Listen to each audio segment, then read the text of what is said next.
बिस्मिल्लाहिर्रहमानिर्रहीम। अस्सलामुअलैकुम वरहमतुल्लाहि वबरकातुहु। आप सबको खुलफ़ाए राशिदीन सीरीज़ में खुशामदीद।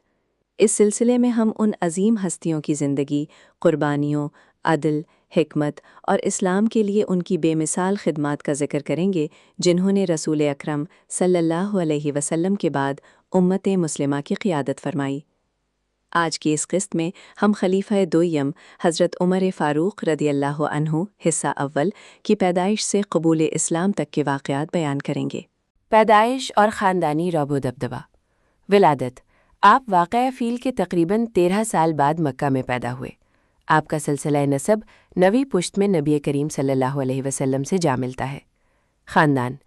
आपका ताल्लुक़ कुरैश की शाख बनु अदी से था। मक्का के मुआशरे में इस ख़ानदान की ज़िम्मेदारी सफ़ारतकारी थी, यानी जब मक्का वालों की किसी दूसरे कबीले से जंग होती या मुज़ाकरात करने होते तो बनु अदी के लोग जाते थे।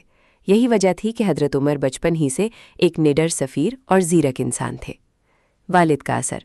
आपके वालिद ख़त्ताब बिन नफ़ील एक सख्त गीर इंसान थे। उन्होंने हज़रत उमर को बचपन ही से सख्त मेहनत, शहसवारी, पहलवानी और नेज़ाबाजी सिखाई। जवानी और मक्का में मकाम। तालीम व हुनर।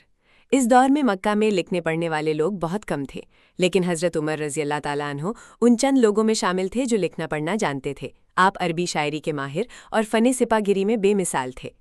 अक्कास का मेला। आप अक्कास के मशहूर मेले में कुश्ती लड़ते थे और बड़े बड़े पहलवानों को पछाड़ देते थे। आपका कद इतना लंबा था कि जब आप हुजूम में खड़े होते तो सबसे नुमायां नजर आते, और जब घोड़े पर बैठते तो ऐसा लगता जैसे ज़मीन पर खड़े हों। दुश्मनी इस्लाम का पस मंज़र। हज़रत उमर रदियल्लाहु ताला अन्हु अपनी कौम के मज़हब और रिवायात के बहुत पाबंद थे। जब नबी सल्लल्लाहु अलैहि वसल्लम ने तौहीद की दावत दी तो आपको लगा कि ये नया मज़हब कुरैश के इत्तेहाद को तोड़ रहा है। आपने शुरू में मुसलमानों पर बहुत सख्ती की, यहाँ तक कि अपनी लौंडी लबीना रदियल्लाहु ताला अन्हा को इस्लाम कबूल करने पर इतना मारते कि थक जाते और कहते, मैंने मारना इसलिए नहीं छोड़ा कि मुझे तुम पर रहम आ गया है, बल्कि इसलिए कि मैं थक गया हूँ। इस्लाम कबूल करने का तफसीली वाक़या। इरादे क़त्ल। एक दिन आप गुस्से में तलवार लटकाकर नबी सल्लल्लाहु अलैहि वसल्लम को माज़अल्लाह शहीद करने के इरादे से निकले। रास्ते में नईम बिन अब्दुल्लाह से मुलाकात हुई। उन्होंने पूछा, उमर कहाँ जा रहे हो? आपने इरादा बताया। उन्होंने कहा, पहले अपने घर की खबर लो। तुम्हारी बहन फातिमा और बहनोई सईद बिन जैद भी मुसलमान हो चुके हैं। बहन के घर का मंजर।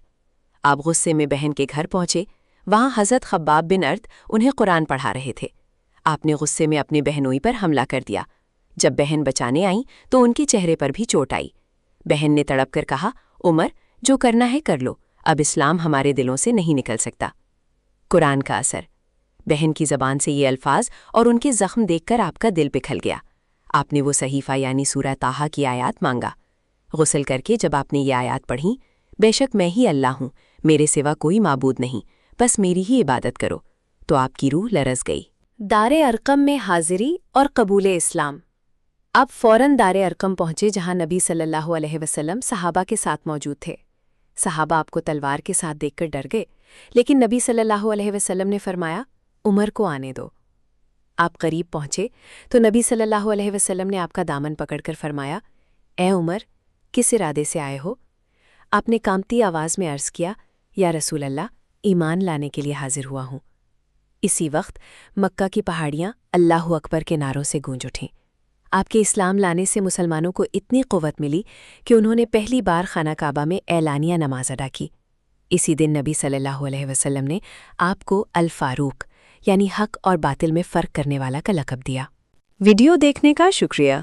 अगर आपको ये वीडियो पसंद आई हो तो बराए मेहरबानी वीडियो को लाइक, शेयर और चैनल को सब्सक्राइब करें। आपका बहुत बहुत शुक्रिया।